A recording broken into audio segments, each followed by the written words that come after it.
want to thank everybody for tuning in to the very first mini pod. And this mini pod here, we're discussing Marvel and DC. Yes, sir. So, you want to talk about the comic book side, or do you want to talk about the company side first? I'll let you pick. We can talk about the comic book side first. So, DC just wrapped up their infamous Doomsday Clock series, Right. which took over a year to conclude. Right.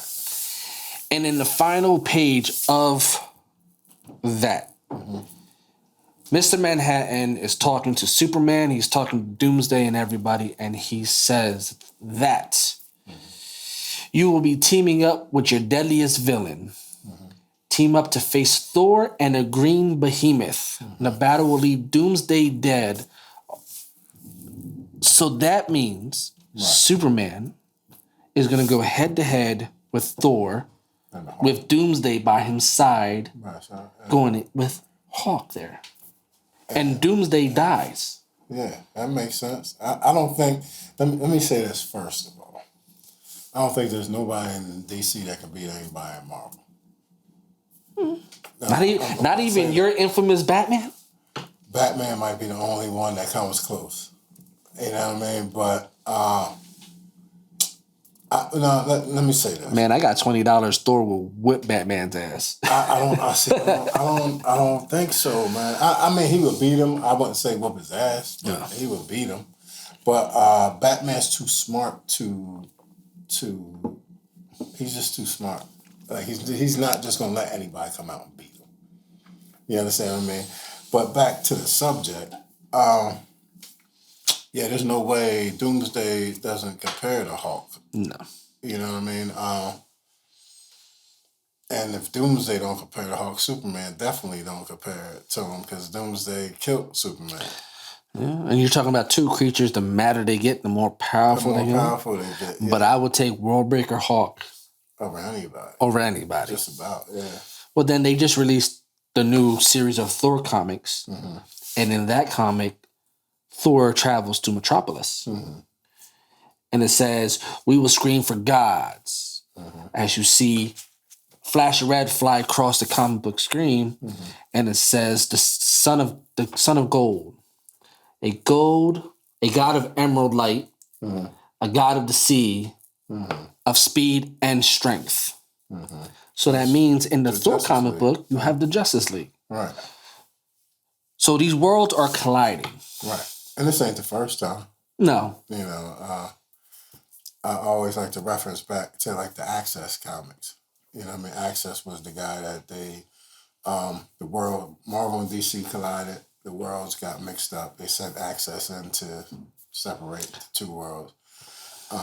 If you never read that comic, go look for it. It was a good series. So I think they've been together before. This wouldn't be the first time. This will be the first time in over a decade, though. Yeah. And I think we'll see a lot more of it now that, you know, when you get to the company side. They're getting ready to buy, or they want Kevin Feige to take over DC. Yeah.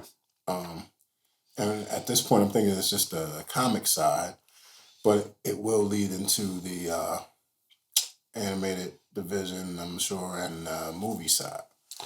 I think we're a long way since when we talked. I think we're a long way from the movie side, but I think we'll get an animated. Yeah, we'll get some animated Marvel vs. DC stuff before we get any actual movie, you know. So amongst the comic head world that we live in, they're saying that a secret crisis is coming. Okay. Now, obviously, Secret Wars, Crisis on Infinite Earth is being somehow adapted together to form a secret crisis. Right.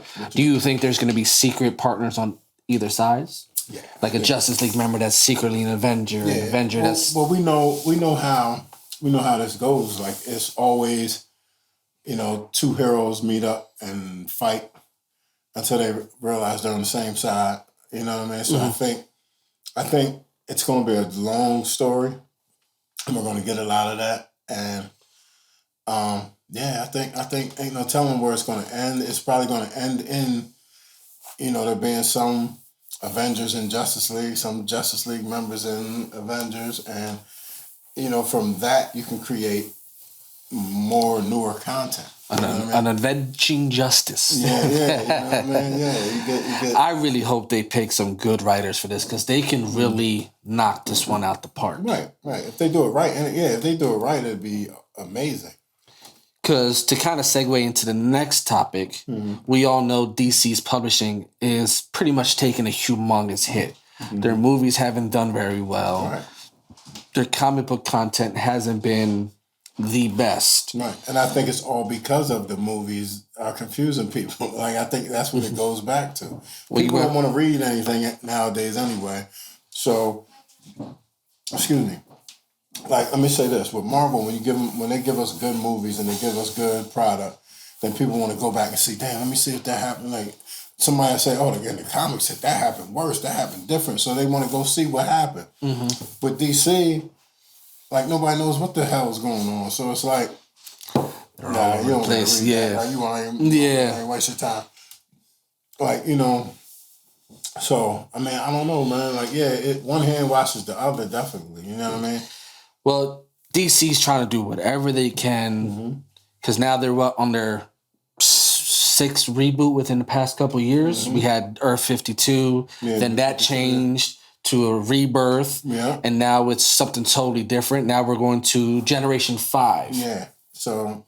And from publication documents saying that if G5, Generation 5 fails... Right, which I'm sure... I'm pretty sure it will. I mean, I wouldn't say it's going to fail, but it's not going to do... It's not going to do nowhere near the numbers that Marvel is doing. And if that happens, right, I guarantee you the rumors are true because there's been a lot of smoke, and behind smoke there's always fire. Yeah.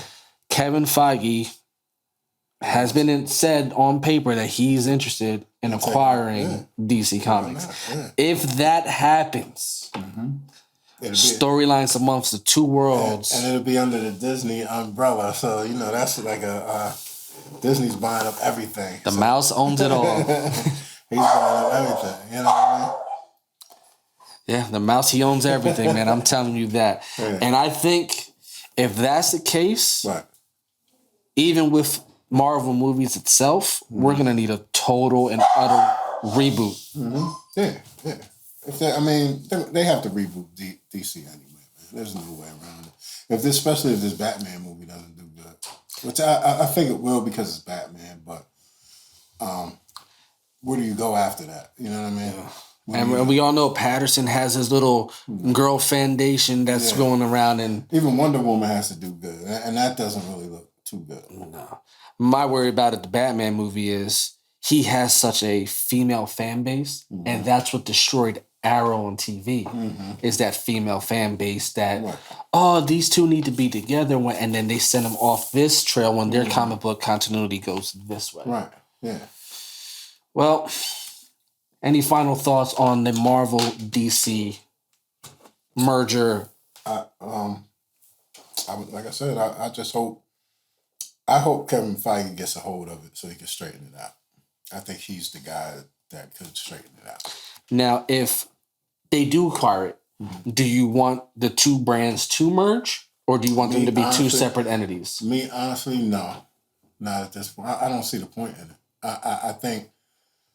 What has made it great over the years was that you had two separate sets of. You had these types of heroes and villains here, and when you got tired of looking at these sets of heroes and villains, you had a whole nother set to go to. Like when a story's dead in this side, DC, when they don't have anything going on, you got Marvel to go to, vice versa. I think it'll be good to have them team up every so often. You got Doctor Strange that can control, but not for the sake of teaming up, not for the sake of we own this, let's put it together now. I don't want to see a random Quicksilver Flash cameo for no reason. It has to be something that makes sense and a reason behind it. You know what I mean? Like that's what destroys everything. When you get two things and you say, I have to put this together, I have to, we got to capitalize off this now. Just let the two things be what they are, and let people enjoy them for what they've been enjoying them for. You know what I mean? Why change what ain't broke? You know what I mean? So if I fix what ain't broke. Well, before we wrap up, I got to give you my infamous comic book fact of the pod. All right. Yeah, that's good. The Academy Awards has given 2 Academy Award to 2 males who portrayed comic book characters. They both portrayed the Joker. And Heath Ledger and Joaquin Phoenix. Yep. That's one fact. That's weird. No other. It's not weird, but it's not even the infamous Robert Downey Jr. Right. Has won one. And I think he would have, but he pulled himself out. But yeah, that's tough. That's a tough fact. So, well, as we conclude, we want to thank everybody for watching. Thank you. We want to give a shout out to Dream Now Studios for recording everything we did here today. Yes, sir. Shout out to Flex on the other side of the camera.